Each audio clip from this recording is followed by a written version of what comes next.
दोस्तों, आज हम आपके लिए लेकर आए हैं एक ऐसी कहानी जिसे सुनकर आप भी हैरत में पड़ जाएंगे।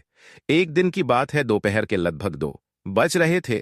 आसमान से आग बरस रही थी और चौधरी बाजार की गलियां लोगों से खचाखच भरी हुई थी। हर कोई अपनी जरूरत का सामान खरीदने में मशगूल था। कोई सब्जी तो कोई कपड़े तो कोई बच्चों के लिए खिलौने।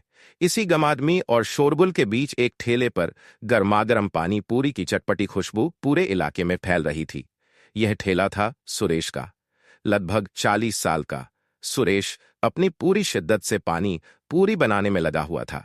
उसके माथे पर पसीने की बूंदें थी, लेकिन उसके हाथों की फुर्ती में कोई कमी नहीं थी। उसकी साफ सफाई, चटपटा पानी और ताजी पूरियां ग्राहकों को बेहद पसंद थी। रोज की तरह आज भी उसके ठेले पर अच्छी खासी भीड़ थी। लोग अपनी बारी का इंतजार कर रहे थे। सुरेश की पानी पूरी की ख्याति सिर्फ बाजार तक ही सीमित नहीं थी, बल्कि दूर दराज से भी लोग उसकी पानी पूरी का स्वाद लेने आते थे। सुरेश ने अपनी जिंदगी के 20 साल इसी ठेले को दिए थे। उसने अपनी मेहनत और ईमानदारी से एक छोटे से ठेले को शहर के सबसे मशहूर पानीपुरी वाले के नाम से जाना जाने लगा था। उसकी पत्नी और 2 छोटे बच्चे थे, जिनकी सारी उम्मीदें इसी ठेले से जुड़ी थी। तभी भीड़ को चीरते हुए 2 पुलिस वाले आए। उनके कद काठी से ही उनकी दबंगई झलक रही थी। उनके चेहरों पर रब, आंखों में घमंड और चाल में अकड़ साफ झलक रही थी। उनके कंधे पर चमकते सितारे यह बताने के लिए काफी थे कि वे कोई छोटे मोटे सिपाही नहीं, बल्कि इंस्पेक्टर शर्मा और सब इंस्पेक्टर वर्मा थे। दोनों सीधे सुरेश के ठेले के पास आकर खड़े हो गए। उनकी मौजूदगी से बाजार का माहौल एकाएक तनावपूर्ण हो गया। आसपास के दुकानदार और ग्राहक सहम से गए। जानते थे कि इन वर्दीधारियों से उलझना ठीक नहीं। ओए पानीपुरी वाले, क्या नाम है तेरा? इंस्पेक्टर शर्मा ने अपनी मोटी रोबदार आवाज में पूछा। उनकी आवाज में जरा भी शालीनता नहीं थी, बस अधिकार का भाव था। सुरेश ने सिर उठाकर देखा।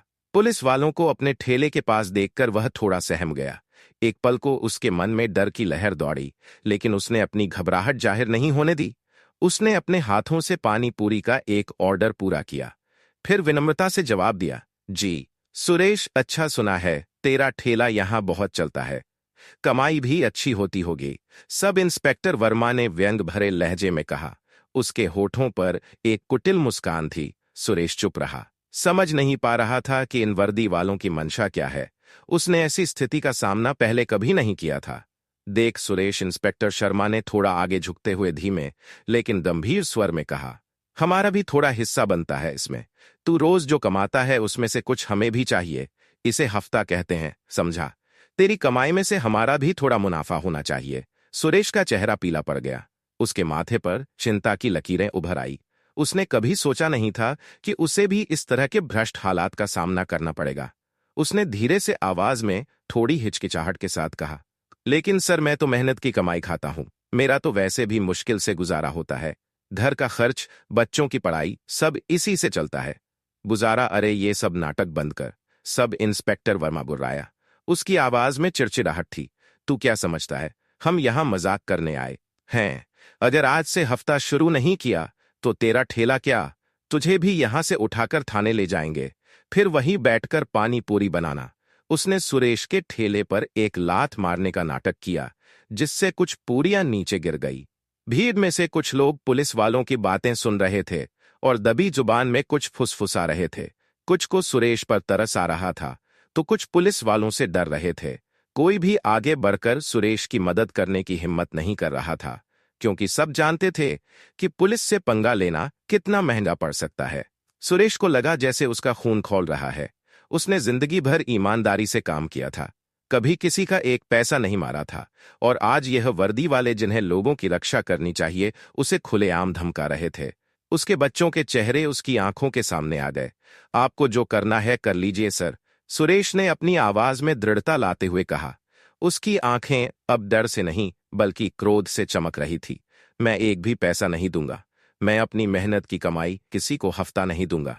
मैं मर जाऊंगा, लेकिन किसी गुंडे को पैसा नहीं दूंगा, भले ही वह वर्दी में ही क्यों ना हो। इंस्पेक्टर शर्मा और सब इंस्पेक्टर वर्मा एक दूसरे को देखकर चौंक गए। उनके चेहरे पर अविश्वास के भाव थे। उन्हें उम्मीद नहीं थी कि एक मामूली पानी पूरी वाला उनसे इस तरह की बातें करेगा, उनकी आंखों में आंखें डालकर चुनौती देगा। उनकी अकड़ पल भर के लिए ढीली पड़ गई। ओ बड़े हिम्मत वाले हो रहे हो। सुरेश, ठीक है तो फिर देख लेते हैं तेरी हिम्मत कितनी है। इंस्पेक्टर शर्मा ने अपना मोबाइल निकाला। उसके चेहरे पर एक कुटिल मुस्कान लौट आई। अभी तेरी खबर लेते हैं। तेरा ठेला यहां से कैसे हटता है वह भी देख लेंगे। फिर पता चलेगा पानी पूरी वाला कितना बड़ा दादा है।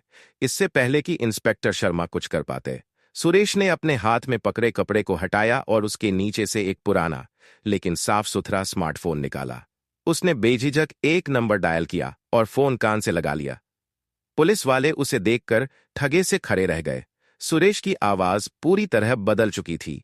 उसमें अब किसी तरह की घबराहट नहीं थी, बल्कि एक अथॉरिटी थी, एक आत्मविश्वास था। हेलो चीफ साहब। सुरेश की आवाज भीड़ के बीच भी साफ सुनाई दे रही थी। सुरेश बोल रहा हूं बाजार से। यहां दो पुलिस वाले मुझे परेशान कर रहे हैं और हफ्ता मांग रही हैं। उन्होंने मुझे धमकाया भी है। इंस्पेक्टर शर्मा और सब इंस्पेक्टर वर्मा सुरेश के बदले हुए तेवरों और उसकी बातचीत के तरीके को देखकर सन्न रह गए। चीफ साहब? कौन चीफ साहब? उन्हें लगा कि सुरेश कोई चाल चल रहा है, लेकिन उसकी आवाज में इतनी गंभीरता थी कि उन्हें थोड़ा शक होने लगा।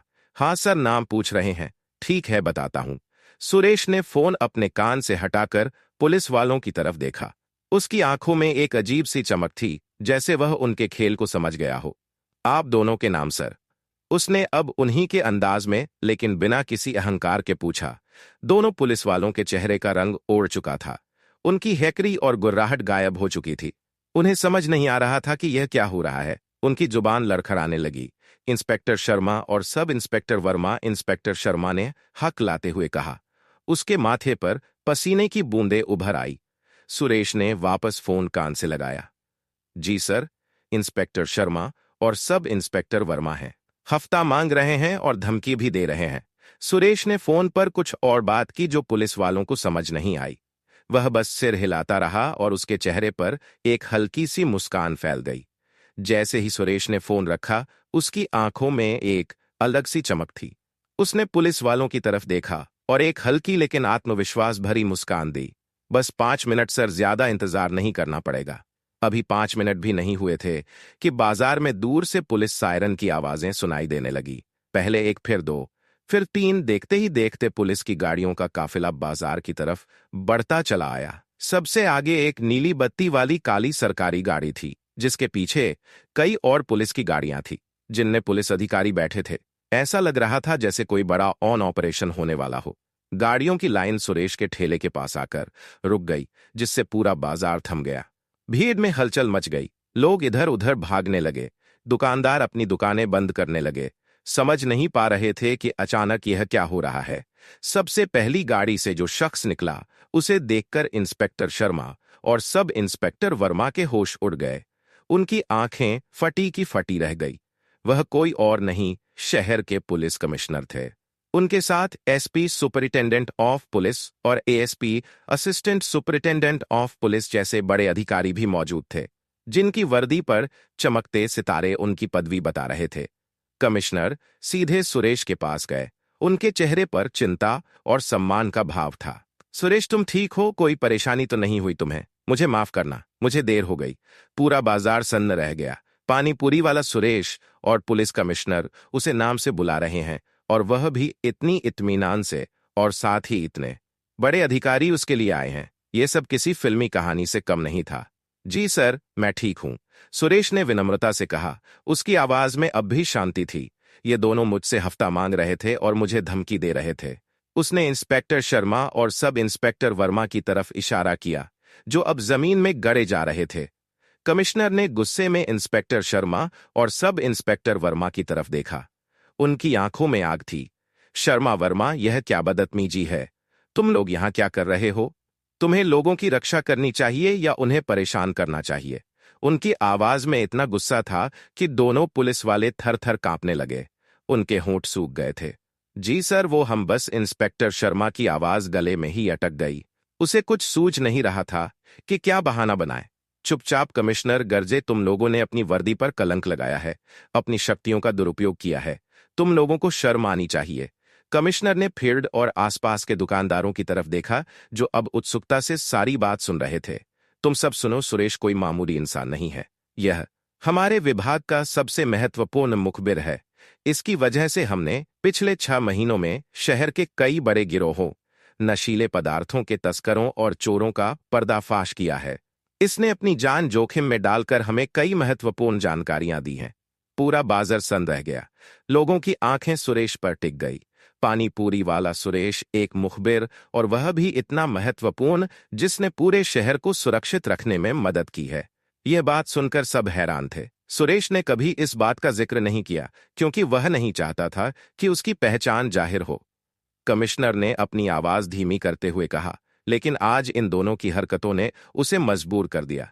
तुम लोग इस शहर की कानून व्यवस्था को बनाए रखने के लिए हो ना, कि आम जनता को परेशान करने के लिए।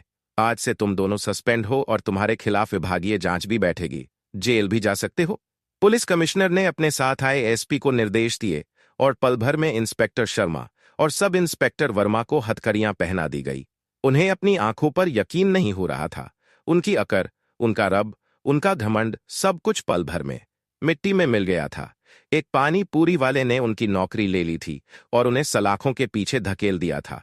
वे अब भी समझ नहीं पा रहे थे कि सुरेश इतना बड़ा अधिकारी कैसे हो सकता है। कमिश्नर ने सुरेश की तरफ देखा। सुरेश, मुझे माफ करना कि तुम्हें यह सब झेलना पड़ा। तुम्हारी सुरक्षा हमारी पहली प्राथमिकता है। कोई बात नहीं सर, सुरेश ने मुस्कुराते हुए कहा। अच्छा हुआ इनकी सच्चाई सबके सामने आ गई। ऐसे लोगों की वजह से ही पुलिस बदनाम होती है। कमिश्नर ने सुरेश के कंधे पर हाथ रखा। तुम्हारी वजह से शहर सुरक्षित है सुरेश, हम तुम्हारे शुक्रगुजार हैं। और हाँ, तुम चिंता मत करो, तुम्हारी पहचान किसी को नहीं बताई जाएगी। आज जो कुछ हुआ वो बस इन दोनों की करनी का नतीजा था। फिर कमिश्नर ने अपनी टीम को जाने का इशारा किया। पुलिस की गाड़ियां एक के बाद एक बाजार से निकल गई। सायरन की आवाज धीरे धीरे धीमी पड़ती गई। भीड़ अब भी सुरेश को ही देखे जा रही थी। जो लोग उसे एक मामूली पानी पूरी वाला समझ रहे थे, वे अब उसे एक सच्चा नायक, एक रक्षक की तरह देख रहे थे। उनके मन में सुरेश के प्रति सम्मान और भी बढ़ गया था। सुरेश ने मुस्कुराते हुए अपना ठेला वापस संभाला और फिर से पानी पूरी बनाने लगा। उसने ग्राहकों की तरफ देखा और कहा, अगला ऑर्डर भाई साहब। लेकिन अब उसके ठेले पर पहले से कहीं ज्यादा भीड़ थी। लोग उससे पानी पूरी खाते हुए दबी जुबान में उसके बारे में बात कर रहे थे। कुछ तो उससे हाथ भी मिलाने लगे थे। सुरेश की एक कॉल ने न सिर्फ 2 दबंग पुलिस वालों को उनकी औकात दिखा दी थी, बल्कि पूरे शहर को एक ऐसी कहानी दे दी थी जिसे वे कभी नहीं भूलेंगे। और उस दिन के बाद से सुरेश की पानी पूरी का स्वाद और भी ज्यादा मशहूर हो गया, क्योंकि अब उसमें बस पानी पूरी का स्वाद नहीं, बल्कि ईमानदारी, हिम्मत और सच्चाई का स्वाद भी था। लोग अब उसे सुरेश तो मुखबिर के नाम से भी जानने लगे थे, लेकिन सुरेश के लिए वह बस सुरेश पानी पूरी वाला ही था, जो अपनी मेहनत से रोटी कमाता था और अपने शहर के लिए कुछ करना चाहता था। तो दोस्तों, आपको यह कहानी है लगी? अगर अच्छी लगी हो तो प्लीज हमारे चैनल को सब्सक्राइब और वीडियो को एक लाइक जरूर करें, जिससे हमारा हौसला और भी बढ़ता रहे। धन्यवाद।